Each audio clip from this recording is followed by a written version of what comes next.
Hey, how's it going, everybody? If you're new here, welcome in. And if you've been here before, welcome back. I'm Rollshambo, the connoisseur and collector of all things sharp and shiny. And what I have in my hands is a new offering from Vosteed. It's the Vosteed Morel. And it came into my possession because I bought it. And I bought it because I'm a huge fan of RS Knifeworks, and especially what he did with another recent release called the RS Chaos, which is this knife right here. And I was so impressed with this knife between the top liner lock and the blade shape and the action and Vosteed's ability to execute on the back end with their fit and finish.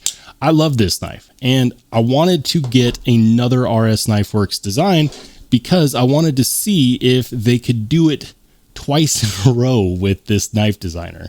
So I think that it's relevant that we talk about it. First off, this knife costs $100, and your hard-earned money will get you a knife that is 7¼ inches overall with N690 on the blade, aluminum handle scales with a 3/4 length aluminum geared backspacer, deep carry reversible pocket clip. On the flip side, whatever side you're not putting the clip on, it does in fact have a inset, so you don't have to worry about having a nasty hole there. It is a crossbar style lock with a single-sided captive pivot.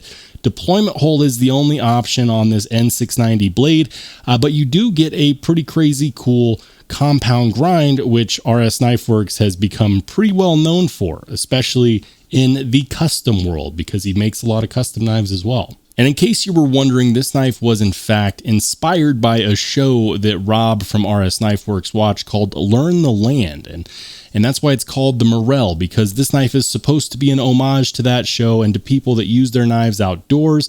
And this knife is supposed to be purpose-built and designed specifically for that reason. Talking about the QC check, do we have blade centering? Yes, we do. That is perfectly centered. There is absolutely no detent lash, despite the fact that this knife doesn't have a detent. It's a crossbar lock.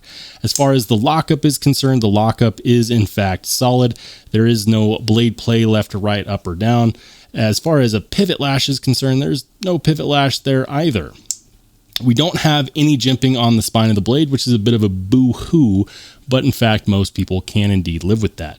These handle scales are textured, and I'll get up nice and close so you can see that. They're not super aggressive, but they do blend plenty of grip for this knife.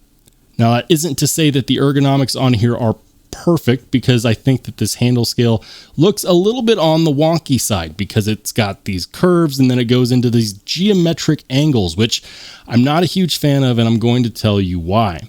Now, because this is a crossbar lock, if you want to engage or disengage it, you have to force the corner of these handle scales into your palm to disengage the lock or to deploy it with a reverse flick. Could you do a thumb flick on here? Yeah, I don't necessarily suggest it, because on this side, there's not a whole lot of room to get your thumb in. Now, you could, in fact, slow roll it, but it is going to deploy a lot quicker in a reverse flick. Because of that, and because you have to push these handle scales into your hand, you'll notice that this edge comes to a corner, and it doesn't matter how well knocked down it is, because these are all separate flats, they will eventually end in this corner right there, which you are pressing into your hand. Because most people do want to deploy this knife and retract it and use it one-handed, you will find yourself consistently pushing that corner into the palm of your hand, which I do not consider to be comfortable. Now, maybe it's because I have soft, plush office worker type hands, or maybe it's just because that's just how geometry works. They could have avoided having that issue had they used a different lock type. And I'm not saying that crossbar style locks are bad. There are a group of people out there who are convinced that crossbar style locks are not that great. I'm not one of them. I've seen people baton with their Benchmade bug out, so take it with a grain of salt. I'm not against crossbar style locks at all. But with that being said, had they used the top liner lock, which we know they can because we saw it on the RS Chaos, they could have avoided that because you can actuate it without having to press the corner of the handle scale into your hand. They also could have avoided it had they just, I don't know, designed that differently. Put it in the comments section down below. Which would have been easier? Which would you have preferred? Personally, I would have rather have just seen them use the top liner lock And I know that they're coming out with a bunch of knives here soon that are going to have this, and I'm excited to see that. I'm just a little disappointed that we didn't see it on this variant. It's not all bad. We do have very, very minimal hardware. For example, you'll see that we have 2 clip screws and 2 filler tab screws, and that's it. Those are the only screws going into the body of this knife, and they both go into this backspacer, which I'm a huge fan of backspacers. What I don't understand is the fact that this knife was purpose built, and yet there's no jimping back here. If you want fine motor control, you're going to put your thumb on the back of the spine, and you're going to work that blade, or you're going to work tip, just work the tip. But you don't have as much traction without jimping. And if you are going to put this to work, that traction is important because a lot of people are going to be wearing gloves, and the gloves are only going to make that slicker because you're going to have less tactile response between your thumb and the spine of the blade. So those are my thoughts. The interesting thing about this knife is that amongst a plethora of knives and knife models and designs released by Vosteed this year, most of them have sold out on the first run. This one did not. This one is still available. It's at a good price point. It's got decent materials. Some of you might be saying, well, why in the world did they use Bowler N690? N690 is not that great. That's untrue, actually, because Bowler N690 performs almost identically to 154 cm, according to Dr. Laren Thomas, and I am using, of course, his knife steel rating system for that. Apparently, they perform nearly identical in almost everything except N690 is rated to have a teeny bit better corrosion resistance than 154 cm.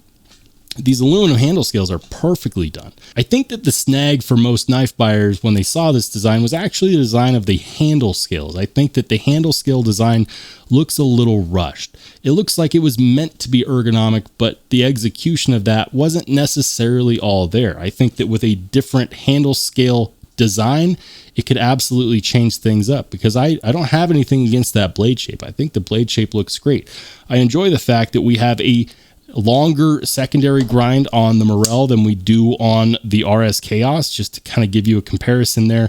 It's almost twice as long on that secondary grind, which hints to the fact that you could in fact use this for some more heavy duty work a lot easier than you could on the RS Chaos.